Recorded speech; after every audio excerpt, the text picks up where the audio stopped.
Welcome दोस्तों, आप सभी का स्वागत है हमारे YouTube channel Rajendra nursing academy पे। दोस्तों, जैसा कि आपको पता है नोरसेट की प्रिपरेशन अपनी जारी है और नोरसेट की प्रिपरेशन में अपन अगली कड़ी में लेकर चल रहे हैं। नोरसेट की तैयारी के लिए आप सब्सक्राइब करें सबसे पहले हमारे YouTube channel Rajendra nursing academy को। अगर कोई आपकी क्वेरी है तो आप कॉन्टैक्ट कर सकते हैं, और अगर आपने अभी तक हमारे को सब्सक्राइब नहीं किया है तो सब्सक्राइब जरूर कर लेना दोस्तों, क्योंकि आपको यहाँ पर एनक्लेक्स गोल्डन की पॉइंट से जो है पूरा कोर्स करवाया जा रहा है। जैसा कि आपको पता है एनक्लेक्स गोल्डन की पॉइंट के मैंने कार्डियोवैस्कुलर सिस्टम कंप्लीट कर चुके हैं, हेमेटोलॉजी कंप्लीट हो चुकी है, हेमेटोलॉजी भी कंप्लीट कर चुके हैं, देन इसके अलावा अपन ने इम्यून सिस्टम भी कंप्लीट कर चुके हैं। अब बात अपन करते हैं क्या अब अपन बात अपन करते हैं दोस्तों कि रेस्पिरेटरी सिस्टम अपना चल रहा था, जिसका पार्ट फर्स्ट अपन कंप्लीट कर चुके हैं। ये पार्ट सेकंड रहने वाला है, ये जो है वो पार्ट सेकंड रहने वाला है। तो चलिए इस पार्ट सेकंड को शुरू करते हैं। अगर आपने पहला पार्ट नहीं देखा है तो जरूर देखना। सबसे पहला गोल्डन की पॉइंट अपना क्या है? To distinguish between the normal and adventitious. अब नॉर्मल तो नॉर्मल होता है, एडवेंटिजेस हो गया abnormal.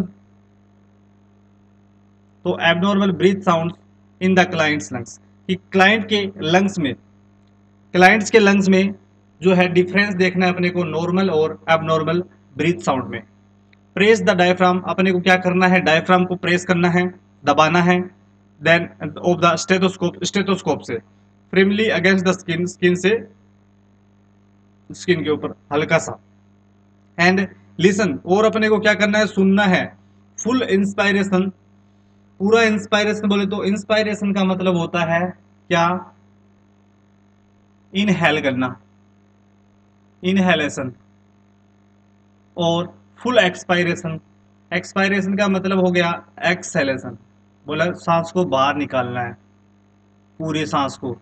Next, at each side, प्रत्येक साइड के ऊपर। रिमेंबर टू कंपेयर साउंड, फिर क्या करना है? अपने को याद रखना है कि साउंड में कंपेयर करना है दोनों vibration, vibration sound, compare sound vibration from one side to other side. अब दोनों साइड में क्या है? साउंड देखना है कि कहाँ पर कैसा साउंड आ रहा है। तो ये अपने को रेस्पिरेटरी सिस्टम में देखना होता है। नेक्स्ट बात करते हैं अपन टू एलिसिट। एलिसिट का मतलब यहाँ पर होता है क्या? दर्शाना या प्रकट करना। ठीक है, कि टू एलिसिट ब्रोंकोफोनी। ब्रोंकोफोनी एक इंस्ट्रूमेंट होता है। क्या होता है? इंस्ट्रूमेंट होता है। क्या होता है दोस्तों? ब्रोंकोफोनी एक इंस्ट्रूमेंट होता है जो क्या करेगा? जो साउंड को मेजर करता है, साउंड को मेजर करेगा। अब इसके अंदर क्या होता है? इस साउंड से जब मेजर करते हैं तब क्लाइंट से बोला जाता है कि आप 99 से 99, आप 99 बोले, यू अस्कल्टेट। जब वो 99 बोलेगा, 99 बोलेगा, तब जो है उसको अस्कल्टेट करना है स्टेथोस्कोप के जरिए हिज चेस्ट को। और the normal lung tissue the word should muffled, कि अगर नॉर्मल टिश्यू नॉर्मल है, क्या नॉर्मल लंग्स है, तो साउंड कैसा सुनेगा? मफल्ड। और consultation areas the word sound usually loud. अगर वहां पर कोई कंसोलिडेशन है, वहां पर कुछ डिफिकल्टी है, एबनॉर्मेलिटी है, वहां पर कुछ एबनॉर्मेलिटी है, अगर एबनॉर्मेलिटी होगी तो कैसा साउंड आएगा? लाउड साउंड आएगा, लाउड साउंड आएगा। ये अपने को किससे पता चलेगा? ब्रोंकोफोनी से। चलिए नेक्स्ट बात करते हैं टू एलिसिट ईगोफोनी। अब ये ईगोफोनी जो है ये भी एक इंस्ट्रूमेंट है। इससे भी अपन क्या मेजर करेंगे कि इसमें क्या बोला जाता है? पेशेंट को बोला जाता है आप ई बोले, ई। जब वो ई बोलता है तब अपने को अस्कल्टेट करना है चेस्ट को। Over normal lung tissue the sound is muffled, muffled sound आएगा जब अगर नॉर्मल है तो। और अगर कंसोलिडेशन बोले तो कोई एबनॉर्मेलिटी उसमें कोई है, एबनॉर्मलिटी है लंग टिश्यू में, तो साउंड लाइक लेटर ए। अपन ई बोल रहे हैं लेकिन अपने को ए जैसा साउंड सुनाई देता है। चलिए दस नेक्स्ट बात करते हैं to elicit whisper pectoriloquy, whisper pectoriloquy ask the client to whisper for 1 2 3। Client को बोलना है 1 2 3 बोलिए, 1 2 3 बोलेगा तब अपने को चेस्ट को स्कल्टेट करना है। अगर नॉर्मल हुआ, अगर नॉर्मल हुआ चेस्ट अगर नॉर्मल होता है देन अपने को क्या करना होता है, चेस्ट अगर नॉर्मल होता है तब अपने को क्या करना होता है, चलिए बात करते हैं उसी के बारे में। मानो चेस्ट क्या है, नॉर्मल है, चेस्ट क्या है भाई, नॉर्मल है। तो नॉर्मल चेस्ट है तो अपने को क्या करना है, चलिए the number will be almost indistinguishable over the consolidation the lungs की, तो number will be loud and clear, loud और क्लियर आएंगे। चलिए नेक्स्ट बात करते हैं ट्रेकियल ब्रीथ। जो ट्रेकियल ब्रीथ है उसकी बात अपन करते हैं, ट्रेकियल ब्रीथ की, कि tracheal breath sound are harsh, high pitched sound. जो ट्रेकियल साउंड होगा वो हर्स साउंड होगा, हाई पिच साउंड होगा, and heard above the supraclavicular notch. जो सुप्रा क्लेविकुलर है, क्लेविकुलर के ऊपर, क्लेविकल के ऊपर सुप्रा क्लेविकुलर नोच जो है वहां पर सुनाई देगा, और द ट्रेकिया, ट्रेकिया के ऊपर सुनाई देता है। तो दोस्तों अगर आप हमारे चैनल पर पहली बार विजिट कर रहे हैं तो आप इस चैनल को सब्सक्राइब जरूर करें। इस चैनल को सब्सक्राइब कर पास में आ रहे बेल आइकन को जरूर प्रेस कर लेना, ताकि आने वाला हर एक नोटिफिकेशन आपको जो वीडियो का है वो सबसे फास्ट मिल सके। चलिए बात करते हैं ब्रोंकियल ब्रीथ साउंड की। बात करें bronchial breath sound are loud. कैसा होता है, लाउड होता है। ब्रोंकियल जो ब्रीथ साउंड है वो लाउड होता है। लाउड है तो हाई पिच साउंड होगा। कैसी पिच होगी, उसकी पिच कैसी होगी, हाई होगी, तो उसकी पिच हाई होगी। Heard just above the clavicles, और ये जस्ट क्लेविकल के ऊपर, अबो द क्लेविकल, ये क्लेविकल, क्लेविकल के जस्ट ऊपर सुनाई देता है। ऑन ईच साइड, दोनों side of the sternum, sternum के दोनों side, over the manubrium, manubrium के ऊपर। नेक्स्ट बात करते हैं कि bronchovesicular breath sounds, bronchovesicular breath sounds are medium in loudness and pitch, can be heard next to the sternum between the scapula. कि जो ब्रोंको वेस्टिकुलर ब्रीथ है, क्या है, bronchovesicular breath sound are medium in loudness. क्या होगा, ये medium to loud होगी, medium in loudness, and pitched जो है इसकी वो कैसी होगी, हियर्ड कैसे सुनाई देगी, नेक्स्ट टू स्टर्नम, स्टर्नम के नेक्स्ट, बिटवीन द स्केपुला, और स्केपुला के बीच में सुनाई देगी। चलिए बात करते हैं नेक्स्ट वेस्टिकुलर ब्रीथ साउंड। अब ये तो ब्रोंकियल ब्रीथ साउंड था, अब वेस्टिकुलर ब्रीथ साउंड क्या होगा। वेस्टिकुलर ब्रीथ साउंड कैसा होता है, सॉफ्ट होता है, लो पिच्ड होता है, और heard remember of lungs, lungs के अंदर सुनाई देता है। Next tachypnea, tachypnea is a shallow breathing with increase respiratory rate. Tachypnea का मतलब होता है कि नॉर्मल जो रेस्पिरेटरी रेट होती है, नॉर्मल कितनी होती है रेस्पिरेटरी रेट, अपने को पता है कि नॉर्मल जो रेस्पिरेटरी रेट होती है वो कितनी होती है, 12 से 20 ब्रीथ पर मिनट बोलते हैं उसको, तो नॉर्मल है टेकिपनिया। अगर मोर देन 20 हो जाए या मोर देन 30 हो जाए तो उसमें उसे बोलेंगे increase respiratory rate, respiratory rate बढ़ा हुआ बोलेंगे। ये एडल्ट के लिए है, एडल्ट के लिए है। जैसा आपको पता है चाइल्ड जो है, इन्फेंट जो है चाइल्ड, उसके अंदर नॉर्मल कितनी होती है, इन्फेंट के अंदर, इन्फेंट के अंदर नॉर्मल जो होता है वो कितना होता है, 40 to 60 बीट पर मिनट जो है वो नॉर्मल होता है। चलिए बात टैकीपनिया है, टैकी का मतलब बढ़ना होता है, सैलो ब्रीदिंग, ब्रीदिंग है वो सैलो धीरे धीरे हो रही है, with increase respiratory rate, respiratory rate increase हो रही है। चलिए नेक्स्ट चलते हैं, ब्रेडीपनिया का क्या मतलब होता है, तो ब्रेडीपनिया का मतलब होता है रेस्पिरेटरी रेट कम होना, रेस्पिरेटरी रेट क्या होना, कम होना। अब 12 से भी कम हो जाए तो उसे कहेंगे is regular breathing decrease rate, इसमें रेट डिक्रीज हो जाती है। एपनिया, एपनिया का मतलब होता है एब्सेंस, क्या, absence of breathing and may be periodic. Hyperpnoea का मतलब, हाइपर का मतलब वो increase depth of breathing, breathing की जो डेप्थ है वो इंक्रीज। देखिए एपनिया से क्वेश्चन बनता है, अक्सर आता है क्वेश्चन एपनिया से, और हाइपर एपनिया से भी क्वेश्चन बनता है। और मोस्ट इंपॉर्टेंट जिसके मैं 3 स्टार लगाने वाला हूं, जिस क्वेश्चन के मोस्ट इंपॉर्टेंट क्वेश्चन है कि कुसमाल रेस्पिरेशन, बहुत बहुत इंपॉर्टेंट है दोस्तों। आपको बताना चाहूंगा मैं कि कुसमाल जो रेस्पिरेशन है, कुसमाल, तो इसके अंदर क्या होता है दोस्तों, रैपिड, बोले तो फास्ट होगा, रैपिड होगा। नेक्स्ट, रैपिड के अलावा डीप होगा, डीप ब्रीदिंग होगी। क्या होगी, डीप ब्रीदिंग होगी। रैपिड के साथ साथ डीप होगी, रैपिड ब्रीदिंग होगी, डीप ब्रीदिंग होगी, विदाउट, बिना किसी पोज के, बिना किसी पोज के, rapid deep breathing without pose.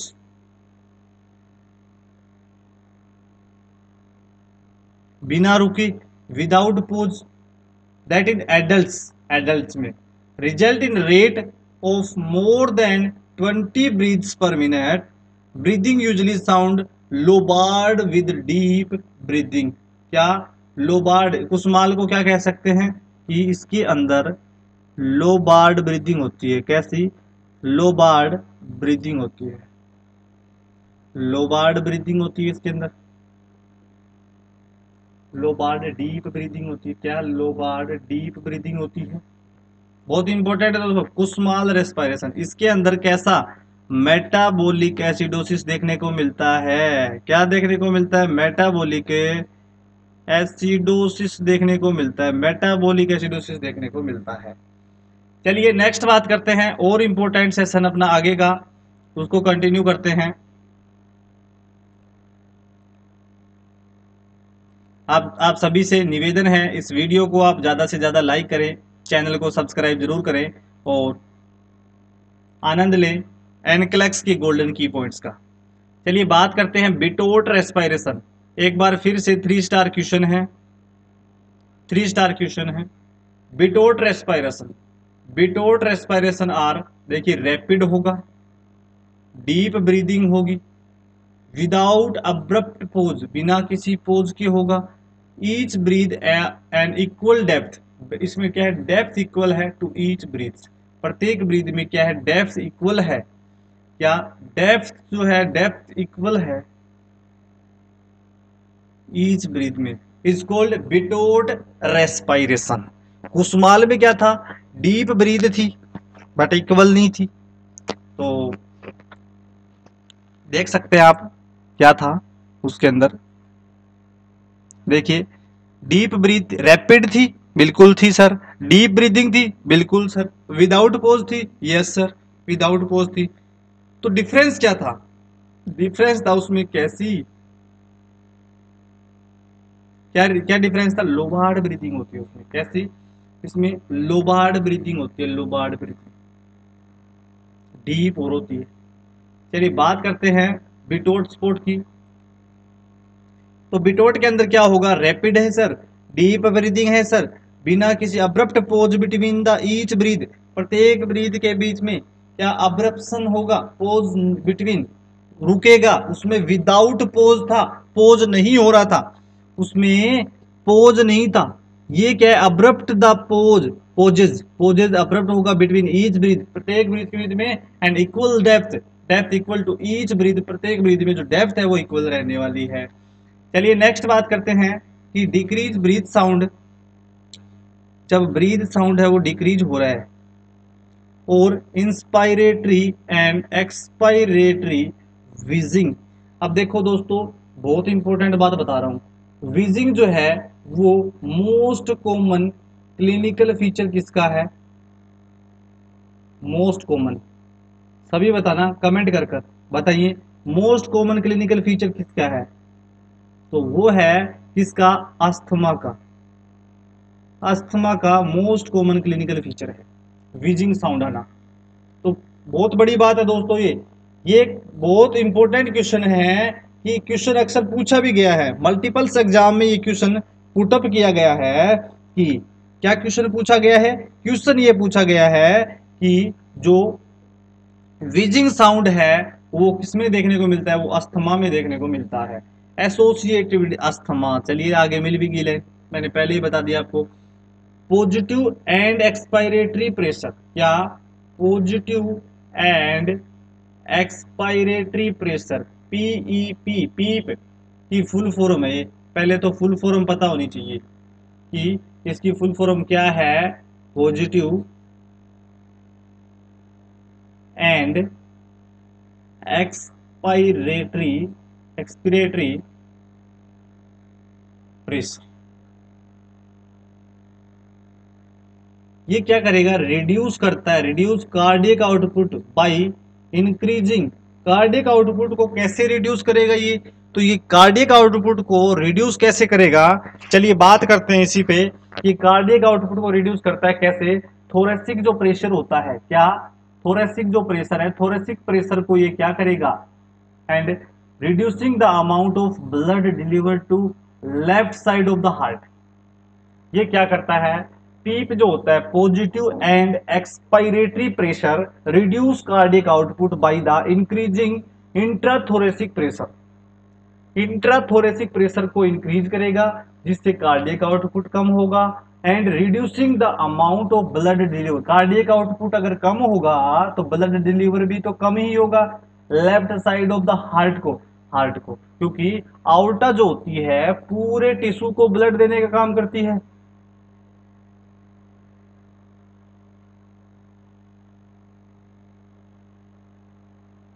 चलिए नेक्स्ट देखते हैं, नेक्स्ट अपन देखते हैं oxygen toxicity caused. Oxygen toxicity का मतलब होता है अधिकता हो जाना। तो ऑक्सीजन की जो टॉक्सिसिटी है वो क्या कोज कर सकती है, डायरेक्ट पल्मोनरी ट्रोमा। ऑक्सीजन की टॉक्सिसिटी कब होगी,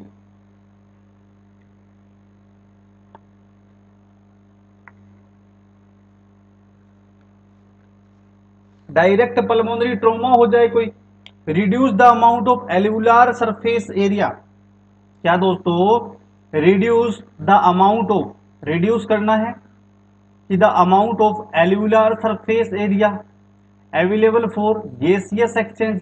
ये गैसियस एक्सचेंज के लिए अवेलेबल रहेगा, and can result increase carbon dioxide level. क्या जो कार्बन डाइऑक्साइड है CO2 का लेवल है वो क्या हो जाएगा, इंक्रीज हो जाएगा, इसके अंदर CO2 का लेवल इंक्रीज हो जाएगा, एंड डिक्रीज ऑक्सीजन अपटेक। और ऑक्सीजन की जो अपटेक है वो क्या, वो कम हो जाएगी यहाँ पर।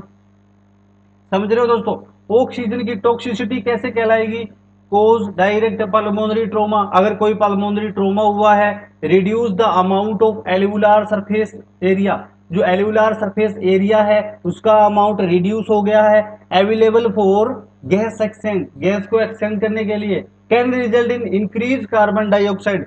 ऑक्सीजन की टॉक्सिसिटी कब होगी, जब कार्बन डाइऑक्साइड का लेवल बढ़ेगा, ऑक्सीजन का लेवल कम होगा। चलिए नेक्स्ट देखते हैं, क्या कि thoracic kyphoscoliosis cause lungs compressor and restrict the lung expansion.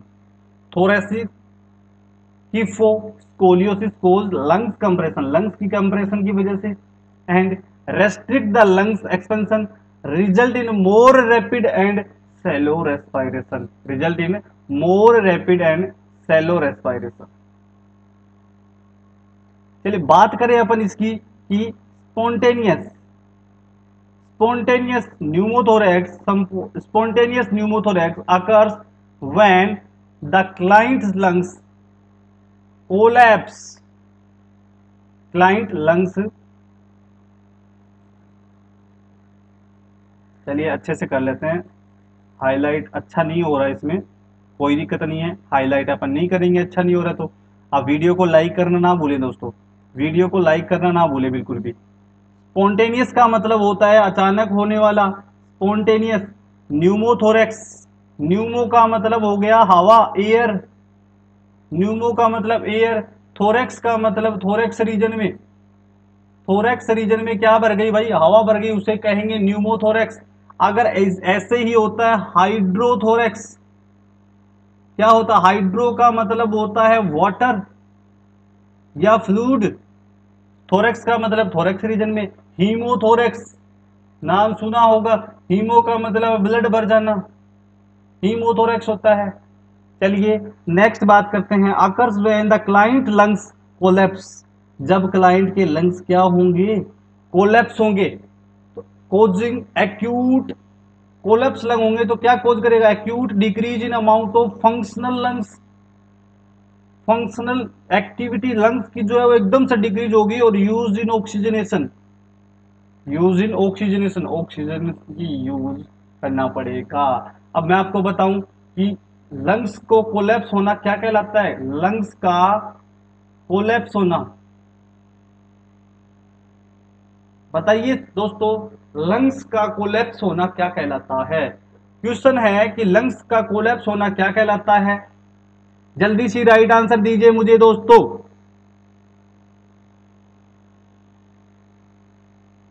Lungs का कोलैप्स होना किसे कहते हैं, आप सभी के लिए क्वेश्चन है, आप सभी इसका राइट आंसर जरूर दोगे मुझे। तो ये कहलाता है क्या, एटलैक्टेसिस। एटलैक्टेसिस। अब एटलैक्टेसिस में क्या करेंगे अपन, जिससे कि लंग्स जो है कोलैप्स नहीं हो, इसको प्रिवेंट करना है। और इसको प्रिवेंट करने के लिए अपन किसका यूज करेंगे, इसको प्रिवेंट करने के लिए मेरे दोस्त अपन यूज करेंगे इंसेंटिव इंसेंटिव स्पाइरोमेट्री का यूज करेंगे। स्पाइरोमेट्री का यूज करेंगे, इंसेंटिव स्पाइरोमेट्री का यूज करेंगे। इस लंग्स को कोलैप्स होने से बचाना है हमारे को। चलिए नेक्स्ट बात करते हैं, न्यूमोनिया कैन प्रोड्यूस। न्यूमोनिया जो होता है, न्यूमोनिया इंपॉर्टेंट है, can produce bronchial breath sound. ये क्या करेगा, ब्रोंकियल ब्रीथ साउंड प्रोड्यूस करता है over the area of consolidation.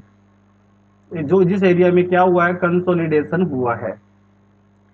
चलिए दोस्तों नेक्स्ट बात करते हैं, the only way to re expand the lung in right spontaneous pneumothorax, कि राइट साइड में क्या हुआ है, राइट साइड में स्पॉन्टेनियसली क्या हुआ है, न्यूमोथोरैक्स हुआ है। न्यूमोथोरैक्स हुआ है राइट साइड में अचानक से, तो उससे री एक्सपेंड द लंग, लंग्स को क्या करवाना है, री एक्सपेंड करवाना है, क्योंकि क्या हो जाएंगे वो लंग्स, क्या हो जाएंगे, कोलैप्स हो जाएंगे। अगर न्यूमोथोरैक्स में क्या होगा, कोलैप्स हो जाएंगे लंग्स। अब इसको करवाना है अपने को, कोलैप्स लंग को री एक्सपेंड करवाना है, री एक्सपेंड करवाना है भाई। अब री एक्सपेंड करवाने के लिए क्या करेंगे, spontaneous pneumothorax is to place the chest tube. अपने को क्या करना है, चेस्ट, ये चेस्ट है, ये राइट साइड है, यहां पर क्या करेंगे, एक चेस्ट ट्यूब लगा देंगे।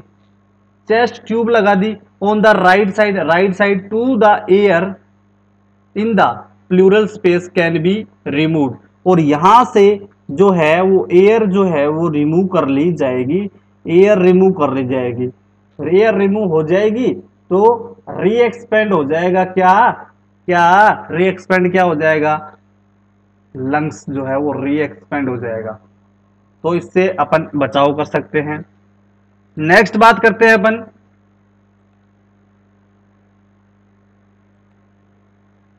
नेक्स्ट अपन देखते हैं दोस्तों, आप वीडियो को एक बार लाइक कर दीजिए और चैनल को सब्सक्राइब करना ना भूलें, क्योंकि आप सभी के लिए मेहनत की जा रही है, मेहनत हमारी जारी है। जीत आपकी जरूर होगी और इस बार बारी भी आपकी है, आपकी बारी है दोस्तों। आप सभी इस बार सिलेक्शन लेकर जरूर दिखाओगे। चलिए नेक्स्ट अपन बात करते हैं, रोंचकोर ब्रीथ साउंड जो है वो प्रेजेंट होता है विद ट्यूबरकुलोसिस। अब ट्यूबरकुलोसिस के अंदर कैसा साउंड होगा, रोंची साउंड, रोंचोरस या रोंची साउंड भी कह सकते हैं, प्रेजेंट होता है किसमें, ट्यूबरकुलोसिस में, इंपॉर्टेंट है।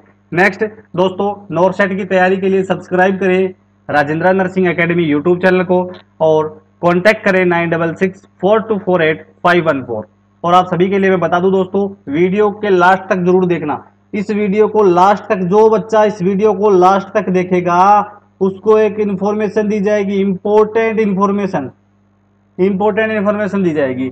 चलिए बात करते हैं नेक्स्ट, नेक्स्ट बात करते हैं दोस्तों,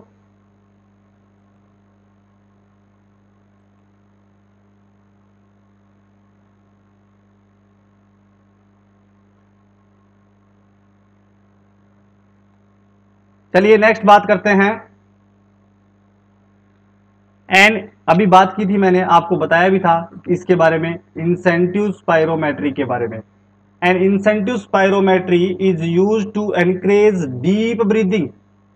बिल्कुल, डीप ब्रीदिंग को एनकरेज करेगा, और डीप ब्रीदिंग होगी ब्रीदिंग कैसी होगी, डीप होगी। तो क्या होगा, ये क्या प्रिवेंट करता है, प्रिवेंट करेगा क्या, prevent collapse of lungs, collapse of lungs को क्या करेगा, ये प्रिवेंट करेगा। इंपॉर्टेंट डाटा है, याद रखना दोस्तों। Next, the placement of the chest tube, chest tube का जब अपन प्लेसमेंट करते हैं, will drain the blood from the space and री एक्सपेंड द लंग्स इन हीमोथोरैक्स। अभी मैंने आपको हीमोथोरैक्स के बारे में बताया, नाम से नहीं पता चल रहा आपको, हीमो का मतलब हो गया यहां पर ब्लड, हीमो का मतलब हो गया ब्लड, थोरैक्स का मतलब हो गया थोरेसिक रीजन, थोरेसिक रीजन। तो थोरैक्स ये क्या है, जब the placement of the chest tube, जब चेस्ट ट्यूब प्लेसमेंट करते हैं, will drain the blood from, blood drain होगा फ्रॉम द स्पेस, स्पेस से, और री एक्सपेंड हो जाएगा lungs in haemothorax. Same as pneumothorax कि the placement of the chest tube will be drain air from the space and री expand the lung in pneumothorax. ठीक है दोस्तों, next बात करते हैं स्क्यूमस सेल कार्सिनोमा। नेक्स्ट अपन चलते हैं स्क्यूमस सेल कार्सिनोमा। अब स्क्यूमस जो सेल होती है इज स्लो ग्रोइंग कैंसर, धीरे धीरे ग्रो करती है, रेयरली, रेयरली मेटास्टेसिस की खतरनाक नहीं होती, रेयरली ही होती है खतरनाक, मेटास्टेसिस नहीं होती, and has best prognosis of all lungs cancer type में ये बेस्ट प्रोग्नोसिस है, पहचानी जाती है। चलिए, only surgical biopsy with, only surgical biopsy with cytological examination of the cells can be give definitive diagnosis of cancer and type। देखिए, cancer का, cancer का कंफर्मेटिव डायग्नोसिस, कंफर्म डायग्नोसिस कैसे करेंगे, बायोप्सी के द्वारा। किसके द्वारा, बायोप्सी के द्वारा। बायोप्सी के अंदर क्या किया जाता है कि लिविंग टिश्यू लिया जाता है, लिविंग टिश्यू लिया जाता है और उस पर अध्ययन कर कर उस पर देखा जाता है। चलिए, a small area of the tissue close to the surface, क्या कि a small area of the tissue close to the surface of the lungs is removed in wedge resection, removed in wedge resection. Small area of the tissue close to the surface the lungs, जो lungs के surface के पास में होगा उसका एक small tissue लेते हैं, रिमूव करेंगे, वेज रिसेक्शन, काट के अलग कर लेंगे। किसके अंदर, बायोप्सी में ये कर रहे हैं अपन, बायोप्सी के अंदर ऐसा कर रहे हैं अपन, बायोप्सी के अंदर। चलिए, नेक्स्ट इंपॉर्टेंट चीज कि एंटायर लंग्स रिमूव्ड, पूरे लंग्स को अगर रिमूव करना है, क्या दोस्तों, पूरे लंग्स को क्या करना है, रिमूव करना है, वो कहलाता है न्यूमोनेक्टोमी। अरे कोई भी एक्टोमी लग गया, एक्टोमी का मतलब क्या हो गया, एक्टोमी का मतलब हो गया सर्जिकली रिमूव्ड, सर्जिकली रिमूव्ड कर दिया हमने। एक्टोमी का मतलब है आपने क्या कर दिया दोस्तों, सर्जिकली रिमूव्ड कर दिया। नेक्स्ट, लोबेक्टोमी का मतलब, यहां पर एक्टोमी का मतलब सर्जरी, सर्जरी करके निकाल देना, और लोबेक्टोमी का मतलब होता है लोब का, तो lobe of the lungs removed. Most important यहां से आए हुए हैं क्वेश्चन ये, segment of the lungs is removed. अगर एक सेगमेंट निकाला है लंग्स का, लंग्स का क्या एक सेगमेंट निकाला है, सेगमेंटल रिसेक्शन कहलाता है, क्या, सेगमेंटल रिसेक्शन कहलाता है। चलिए, नेक्स्ट देखते हैं। आज दोस्तों आपको मजा आ रहा होगा पढ़ने में, क्योंकि बहुत बेहतरीन क्लास है, आपको मजा आना चाहिए, अगर नहीं आ रहा तो आना चाहिए आपको। चलिए, नेक्स्ट स्लाइड लेकर आया हूं, बहुत इंपॉर्टेंट है दोस्तों, आप सभी बने रहे लास्ट तक क्लास में, तभी आपको बेनिफिट होगा। जो बच्चा लास्ट तक पढ़ेगा उसको 101% यहां पर बेनिफिट्स देखने को मिलेंगे। चलिए, बात करते हैं अपन कि बात अपनी चल रही थी, चलिए दोस्तों, बात अपनी चल रही थी इन लोबेक्टोमी। अब लोबेक्टोमी क्या था अपन ने देख ही लिया, क्या सर्जिकली अपन को क्या लोब रिमूव कर दिया, अपन ने लोब निकाल दिया था। सर्जिकली लोब रिमूव करना इज कॉल्ड लोबेक्टोमी। तो लोबेक्टोमी में होता क्या है, इन a lobectomy remaining lungs lobe or lobes expand slightly to fill the space previously occupied by removed tissue. क्या in a lobectomy remaining lungs lobe और lobes over expanded slightly to fill, over expanded बहुत ज्यादा expanded होना, slightly धीरे धीरे, to fill the space, space को भरेंगे, previously occupied by remove tissue, जो टिश्यू रिमूव किया है उसको अपन भरेंगे उस स्पेस को, कहने का मतलब ये है इसका। नेक्स्ट बात करते हैं न्यूमेनेक्टोमी। न्यूमोनेक्टोमी में क्या होता है, serious fluid fills the space, space के अंदर जो है सीरियस फ्लूइड, जो सीरियस फ्लूइड होता है वो फिल कर देंगे, and the eventually consolidate preventing extensive mediastinal shift, इसको प्रिवेंट करेंगे एक्सटेंड होने में मीडियास्टाइनल शिफ्ट में ऑफ द हार्ट, हार्ट की तरफ रिमेनिंग लंग्स को। नेक्स्ट बात करते हैं because of the hemidiaphragm, because of the hemidiaphragm is the muscle does not contract when paralyse, because hemidiaphragm, जो आधा डायफ्राम है hemidiaphragm, is a muscle that not contract, वो muscle contract नहीं करेगी वहन अगर वो paralysed हो गई है तो। And uncontracted hemidiaphragm remain an up position, तो विच रिड्यूस द स्पेस, ये जो स्पेस रिड्यूस हुआ है, कम हुआ है, लेफ्ट बाई न्यूमोनेक्टोमी, चलिए नेक्स्ट, ड्यूरिंग न्यूमोनेक्टोमी, न्यूमोनेक्टोमी के दौरान, ड्यूरिंग न्यूमोनेक्टोमी का मतलब होता है लंग्स को बाहर निकालना ना, तो ड्यूरिंग न्यूमोनेक्टोमी के दौरान फ्रेनिक नर्व जो होती है on the, phrenic nerve on the surgical side is usually cut to cause, phrenic nerve के कट हो जाने की वजह से हेमी डायफ्राम पैरालिसिस होता है। हेमी डायफ्राम पैरालिसिस कैसे होता है, तो हेमी डायफ्राम पैरालिसिस कैसे होता है, जब अपन न्यूमेनेक्टोमी कर रहे होते हैं उस टाइम, न्यूमेनेक्टोमी के टाइम जो फ्रेनिक नर्व होती है वो कट हो जाती है, क्या हो जाती है, कट हो जाती है, जिसकी वजह से हेमी डायफ्राम पैरालिसिस आपको देखने को मिलता है। नेक्स्ट पल्मोनरी एम्बोलिज्म, नेक्स्ट बात करते हैं क्या कि pulmonary embolism block the pulmonary vascular, pulmonary embolism जो है वो वेस्कुलर को ब्लॉक कर देगा, prevent blood flow to the distal region, और ये प्रिवेंटिंग द ब्लड फ्लो को प्रिवेंट करता है to the distal region of the lungs, and interfering with gas exchange, gas exchange में भी ये इंटरफेयर करता है कि pulmonary embolism block the pulmonary vascular and prevent blood flow को preventing the blood flow to the distal region, ये क्या करेगा, पल्मोनरी वेस्कुलर को ब्लॉक कर देगा, वहीं पे ही पल्मोनरी एम्बोलिज्म उसे ब्लॉक कर देगा और ब्लड फ्लो को प्रिवेंट करेगा डिस्टल रीजन तक जाने में ऑफ द लंग्स के, and the interfere with gas exchange, और गैस एक्सचेंज में भी ये इंटरफेयर करेगा।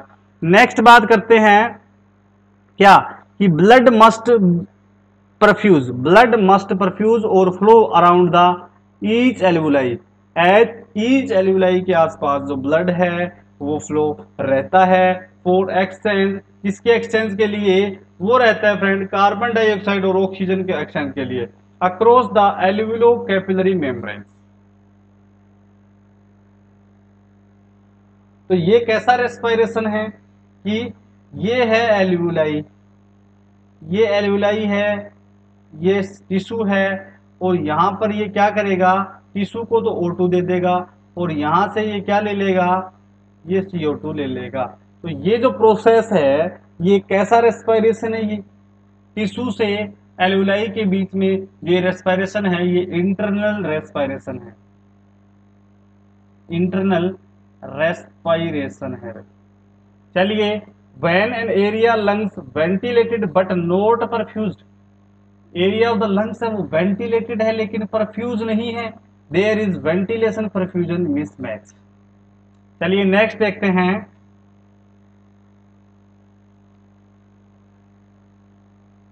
दोस्तों वीडियो को लाइक जरूर करें, चैनल को सब्सक्राइब जरूर करें और वीडियो को अंत तक जरूर देखें। लास्ट तक देखोगे तभी बेनिफिट होगा और तभी मजा आएगा क्लास देखने का भी। चलिए बात करते हैं। A mismatch that show impaired ventilation but normal perfusion indicate pathogenic state, the bronchial tree such as pneumonia or atelectasis. A mismatch that show impaired ventilation impaired ventilation but normal perfusion indicate, normal जो perfusion है वो क्या indicate करेगा, pathologic state in the bronchial tree such as pneumonia or atelectasis.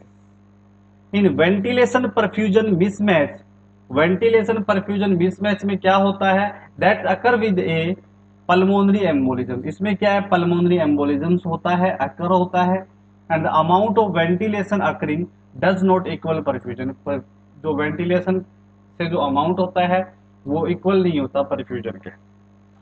The inflammatory reaction in the lungs with pulmonary embolism cause chest pain, कि जो inflammatory reaction है, inflammatory reaction in the lungs, lungs के अंदर pulmonary embolism cause करती है और pulmonary embolism से chest pain भी होता है।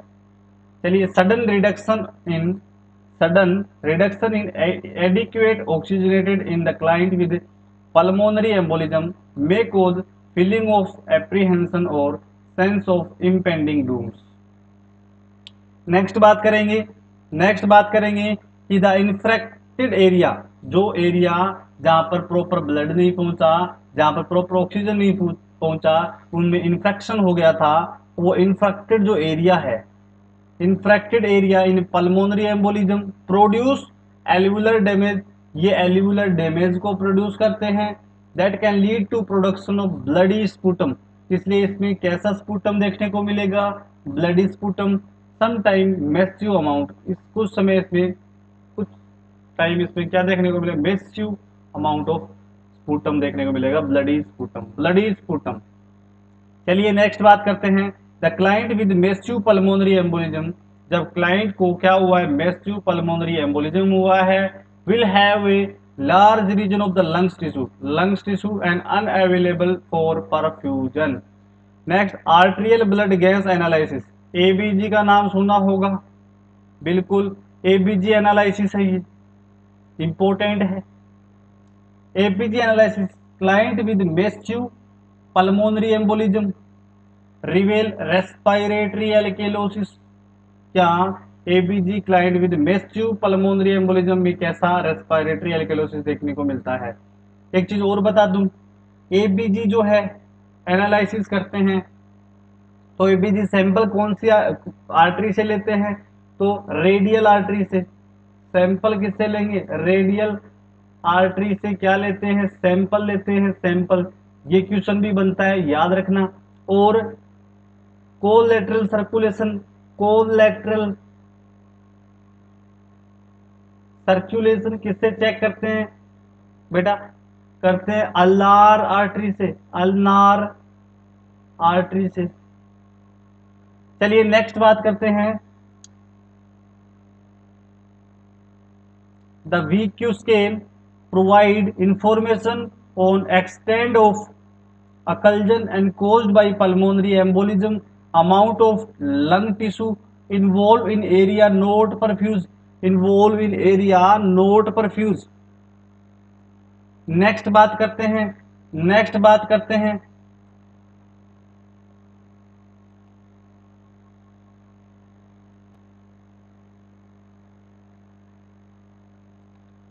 तो चलिए फ्रेंड अब आगे देखते हैं, आगे का सेशन कंटिन्यू करते हैं।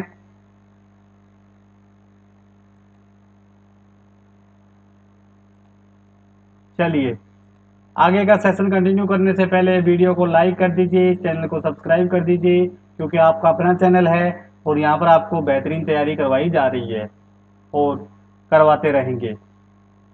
चलिए आपके लिए खुशखबरी है वीडियो के लास्ट में कि द पल्मोनरी एंजियोग्राम, पल्मोनरी का मतलब तो पल्मोनरी होगी, लंग्स से मतलब पल्मोनरी का मतलब हो गया लंग्स से। एनजीओ ग्राम, ग्राम का मतलब हो गया स्टडी करना। एनजीओ का मतलब क्या होता है? एनजीओ का मतलब होता है ब्लड वेसल। ब्लड वेसल की लंग्स की जो ब्लड वेसल्स है उनकी स्टडी करना। Is use to definitely diagnose a pulmonary embolism. अपन डेफिनेटली डायग्नोसिस कर सकते हैं पल्मोनरी एम्बोलिज्म का पल्मोनरी एंजियोग्राम के द्वारा। किसके द्वारा? पल्मोनरी एंजियोग्राम के द्वारा। चलिए नेक्स्ट बात करते हैं। नेक्स्ट बात करते हैं कि the goal of oxygen therapy for a client with pulmonary embolism, जिसको क्या हुआ है? पल्मोनरी एम्बोलिज्म हुआ है। Have partial oxygen greater than, pulmonary embolism वाले की बात कर रहे हैं, पार्शियल जो ऑक्सीजन होती है वो ग्रेटर देन होनी चाहिए 60 mmHg से। और on a fraction inspired, fraction of inspired oxygen, जो कौन सी? फ्रैक्शन ऑफ इंस्पायर्ड जो ऑक्सीजन है वो कितनी होनी चाहिए? 40% या फिर उससे भी कम होनी चाहिए, 40% से भी। याद रखना दोस्तों, पल्मोनरी एम्बोलिज्म या रेस्पिरेटरी से रिलेटेड ऐसी कोई प्रॉब्लम, उसके अंदर ऑक्सीजन थेरेपी जो पार्शियली ऑक्सीजन है वो ग्रेटर देन ज्यादा होनी चाहिए, कितने से? 60 mmHg से। और फ्रिक्शनल जो O2 है, फ्रैक्शन जो O2 है वो inspired, fraction inspired O2 is oxygen 40% या उससे कम। चलिए फ्रेंड नेक्स्ट बात करते हैं। नॉरसेट की तैयारी अगर आप कर रहे हैं तो सब्सक्राइब करना ना भूलें हमारे YouTube channel Rajendra nursing academy को। चलिए नेक्स्ट बात करते हैं। When A pulmonary embolism, when A pulmonary embolism is suspected, positioning the line left side may prevent a clot that has extended through the capillaries and into pulmonary veins from breaking off। क्या कि pulmonary embolism suspected है कि हाँ इसको pulmonary embolism हो रहा है, तो उसको कैसी पोजीशन देंगे? पल्मोनरी एम्बोलिज्म वाले को पोजीशन देंगे अपन लेफ्ट साइड में। अब लेफ्ट साइड पोजीशन देने का फायदा क्या है? फायदा ये है कि प्रिवेंट ए क्लोट, जो क्लोट जो है वो prevent A clot that has extended, जो एम्बोलिज्म है, एम्बोलस है, वो क्या है? उसको रोक सकते हैं, प्रिवेंट कर सकते हैं एक्सटेंड होने से थ्रू द कैपिलरी, कैपिलरी के द्वारा, and into the pulmonary vein from breaking off, और उसको तोड़ सकते हैं। Next, umbrella filter break the clots, जो अम्ब्रेला फिल्टर होता है वो ब्रेक कर देगा क्लोट्स को इनटू स्मॉल पीसेस, छोटे छोटे पीसेस में, and would not significantly occluded the pulmonary vascular. Next, the surgical removal of pulmonary embolism, क्या सर्जरी कर कर जब पल्मोनरी एम्बोलिज्म को ट्रीट किया जाता है, rarely done because of associated high mortality risk, ऐसा बहुत ही कम किया जाता है क्योंकि मोर्टेलिटी जो रिस्क है वो बहुत ज्यादा होता है, मृत्यु दर बहुत ज्यादा होता है, थोड़ा नहीं बहुत ज्यादा होता है। चलिए बात करते हैं नेक्स्ट पल्स, पल्स ऑक्सीमेट्री की। किसकी? Pulse oximetry. पल्स ऑक्सीमेट्री जो होता है वो क्या डिटरमाइन करता है? वो percentage of haemoglobin carry oxygen की, परसेंटेज ऑफ हीमोग्लोबिन, हीमोग्लोबिन का परसेंटेज जो कैरी करता है, कैरी क्या? ऑक्सीजन, ऑक्सीजन कैरी करता है। उसे कौन बताएगा कि ऑक्सीजन कितनी है हीमोग्लोबिन के अंदर? वो पल्स ऑक्सीमेट्री।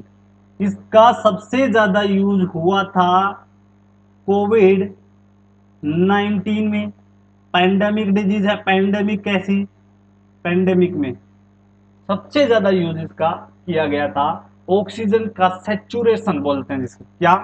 सैचुरेशन बोलते हैं ना, सैचुरेशन, सैचुरेशन मापने के काम आता है। नॉर्मल SpO2 जो होता है, SpO2 सैचुरेशन नॉर्मल कितना होगा? 95 से 100% तो नॉर्मल होता है। अगर 95 से कम आ रहा है तब दिक्कत है, ये ज्यादा ही होना चाहिए तभी नॉर्मल माना जाएगा। Haemoglobin carry oxygen to all tissue in the body, haemoglobin carry oxygen to all tissue in the body, and if the haemoglobin level is low, अगर हीमोग्लोबिन का लेवल लो है, amount of oxygen carrying capacity is also low, increasing the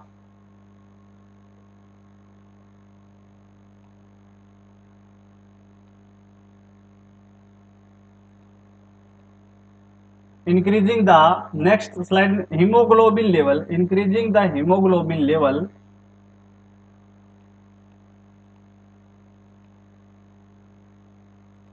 चलिए बात करते हैं। Increasing the haemoglobin level will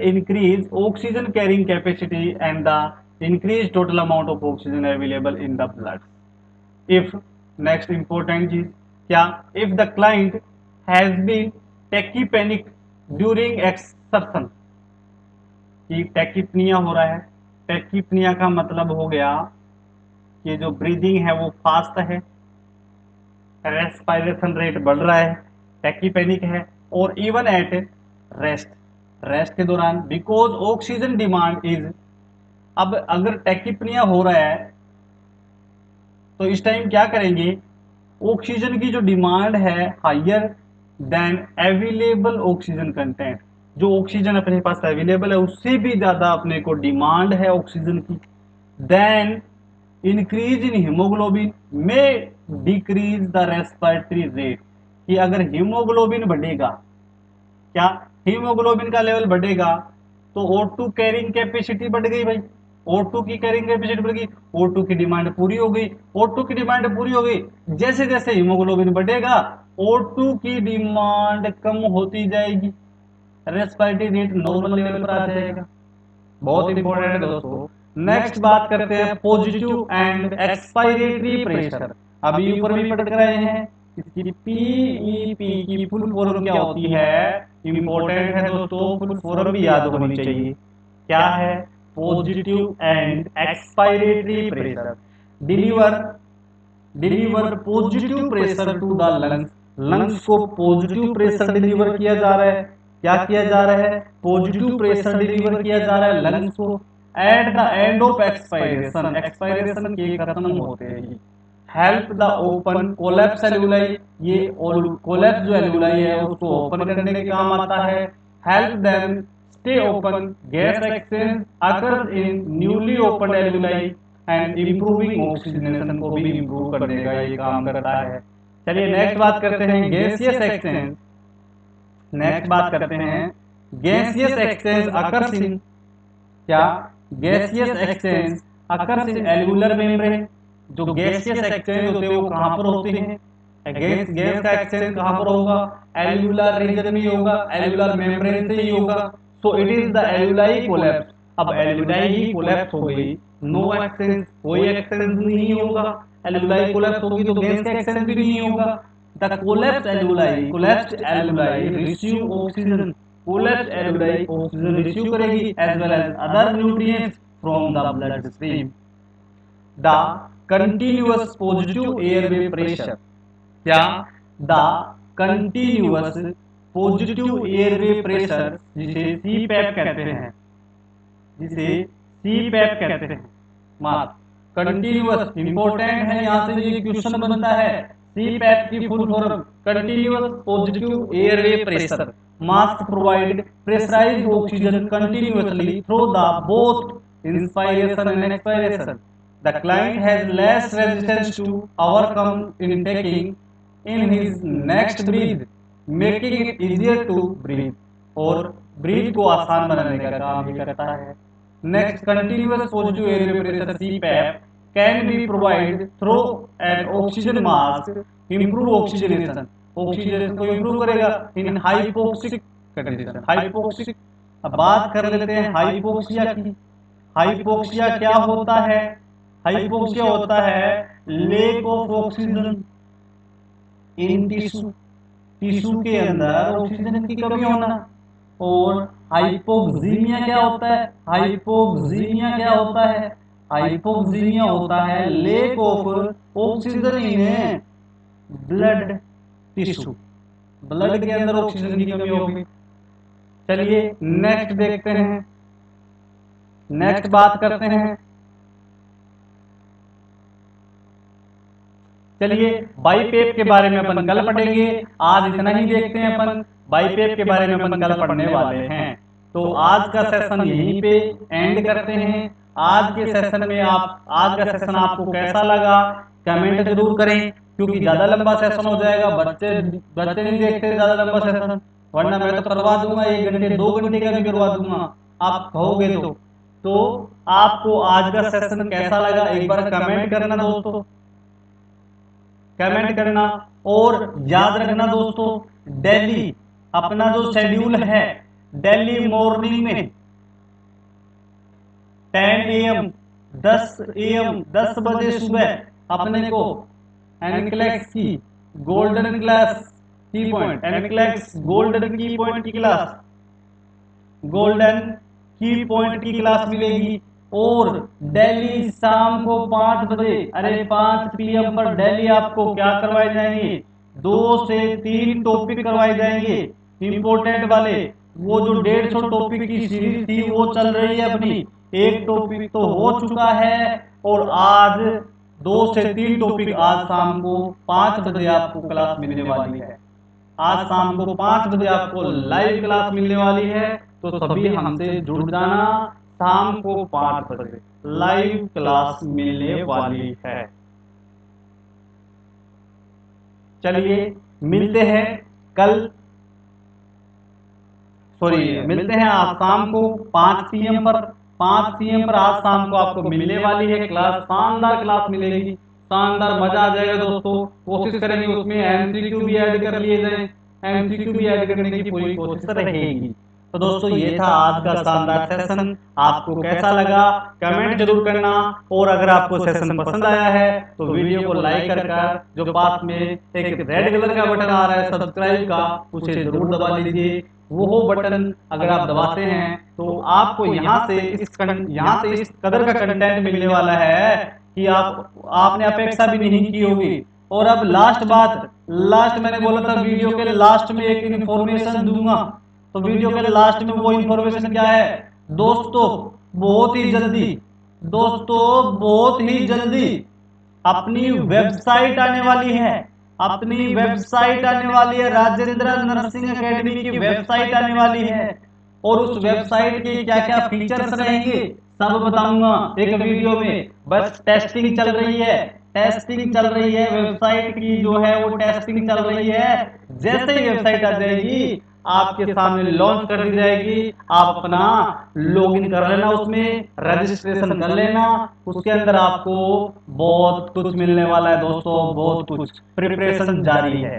चलिए ये important information थी जो आपको देनी थी। आप वीडियो को लाइक करना, चैनल को सब्सक्राइब जरूर करना मेरे यार, चैनल को सब्सक्राइब जरूर करें। Thank you so much.